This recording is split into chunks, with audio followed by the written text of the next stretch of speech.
Suuri osa ihmisistä tekee tänä päivänä sen virheen, että ei syö riittävästi lihaa. Me ei tehdä sitä virhettä, niin tänään syödään peuran ulkofilettä.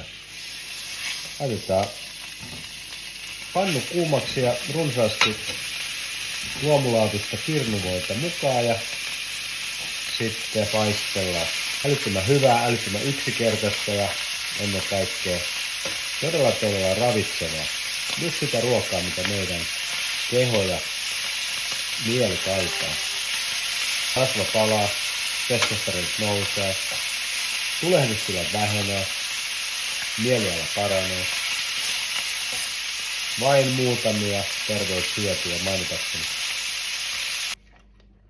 Älyttömän hyvä. Loistava kypsyysaste.